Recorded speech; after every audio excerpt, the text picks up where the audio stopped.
దాని ద్వారా ఏమైంది, మన కృష్ణానదిలో ఒరిజినల్గా వచ్చిన అలాట్మెంట్ 811 TMC, 811 TMCలే బచావ్ ట్రిబ్యునల్ ప్రకారం. కానీ తదనంతరం ఈయన బ్రిజేష్ వచ్చిన తర్వాత అది ఆల్మోస్ట్ 1005 పోయింది. ఇంకో 195 TMC పెరిగింది. ఆ 10% యాడ్ చేసే వరకు పెరిగితే అలా మనకు కూడా ఆటోమేటిక్ వాటా వస్తుంది. ఇప్పుడు తేలుతుంది అది. సో మేము ఆశపడ్డది ఏంటంటే ఒరిజినల్గా పెట్టుకున్నటువంటి ఈ 90 TMC అది బచావ్ ట్రిబ్యునల్ ఇచ్చిందే 45 TMC. 45 TMC మనం హైయర్ ఇరిగేషన్ లెక్కలు బాజాప్తా తీసి ఇచ్చినాం కాబట్టి అది యాక్సెప్ట్ చేసిన వాళ్ళు.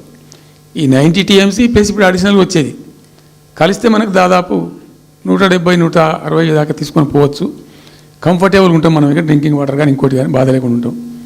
ఆ జిల్లా సుభిక్షం అవుతుంది అని ఆల్రెడీ పాలమూరు జిల్లాలో తెచ్చుకున్నటువంటి 6.5 లక్షల ఎకరాల ఆయకట్టు ప్లస్ దీనిలో 7 లక్షలు వస్తుంది పాలమూరుకు. అంటే 13.5 lakhs పోతుంది. పాలమూరు జిల్లా కాడికి వస్తే నియోజకవర్గానికి 1,00,000 ఎకరాలు వారాలి. అంత కృషించి అంత కునారిల్లి 60 ఏండ్లు ఏడిసి గోసపడ్డ పాలమూరుకు ఒక పెద్ద రిలీఫ్ వస్తుంది. దీంతో మొత్తం జిల్లా టాప్ టు బాటం అంతా కూడా అద్భుతమైనది ఉంటుంది. గ్రావిటీ వారేకాడికి గ్రావిటీ వారుతుంది, లిఫ్ట్ వారుతుంది.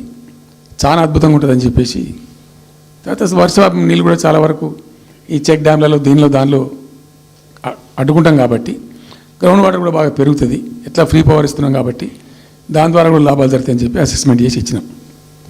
నిజంగా కూడా పాలమూరు ఒక టైంలో తెలంగాణ వచ్చిన తర్వాత 4-5 ఏళ్ళకి నేను పోతే ఎందుకో పోయినాం, బస్సు యాత్ర చేస్తే చాలా అద్భుతంగా ఎక్కడికక్కడ వరికోత మిషన్లు, కల్లాలు, అంతకుముందు పాడుబడ్డ ఇల్లు కనిపించే పాలమూరులో నా కళ్ళతో నేనే చూసిన. ఇంకా ఇది అంతా కంప్లీట్ అయిపోతే ఈ అనుకున్న 15 లక్షల ఎకరాలకు నీళ్ళు వస్తే చాలా దివ్యంగా ఉంటుందని చాలా సంతోషపడుకుంటూ పోయినాం. సరే, ఇప్పుడు కేంద్ర ప్రభుత్వం కొత్తగా తాకీదు, అది ఎవరు చెప్పినారో తెలియదు. వాళ్ళు చెప్తున్నారు. ఇప్పుడు గవర్నమెంట్ ఉన్న వాళ్ళు చెప్తున్నారు. ఏంది, మీరు 90 TMCలు పెట్టుకున్నారు, పాత గవర్నమెంట్ పంపించింది. ఒకటి DPR తిప్పి పంపించిండ్రు, దాని మీద సడి లేదు, సప్పుడు లేదు, లుల్లి లేదు, లూకాండం లేదు. తల ఊగుతున్నారు. ఎందుకు తల ఊగుతున్నారు? రాష్ట్ర ప్రయోజనాలు కాపాడడానికి లేకపోతే, రాష్ట్రానికి వచ్చిన నీళ్ళని కూడా కాపాడే స్థితి లేకపోతే ఇదేం దద్దమ్మ ప్రభుత్వం? ఇంత చేత కానీ ప్రభుత్వం ఉంటే ఎట్లా? నోరు లేని ప్రభుత్వం ఉంటే ఎట్లా? పెద్ద నోరు పెట్టుకొని పెద్ద గడబడి చేయాలి కదా. ఒక 10 TMCలు పోతేనే ఒక్కొక్క రాష్ట్రం ఎక్కడ దగ్గర పోయి కొట్లాడతారు. ఇవాళ మొత్తం DPR పంపించి ప్రాజెక్ట్ని ఆగం చేసే పరిస్థితి వస్తే సప్పుడు లేదు ఒకటి. రెండవది, ఇప్పుడేం చేసిండ్రు, ఇరిగేషన్ మంత్రికి లెటర్ రాసిండు. వాడు చెప్పిండా చెప్పలేదు భగవంతుని గారికి 45 TMCలు ఇవ్వండి మాకు అనుమతి అని చెప్పి. ఎట్లా రాస్తావు నాకు అర్థం కాదు. నువ్వు ఏ ముఖం పెట్టుకొని రాస్తావు? ఇదో ప్రభుత్వమా? అంటే ఉన్న వస్త్రానికి పోతే అనవస్త్రం పోయింది అన్నట్టు ఉన్నది కూడా కొట్టుకుంటారు ఎవడన్నా. ఎవరై నీళ్ళు అవి ఆల్రెడీ బచావ్ ట్రిబ్యునల్ తీర్మానంలో ఇచ్చింది. దాన్ని కర్ణాటక వాడుతుంది, అటు మహారాష్ట్ర వాడుతుంది.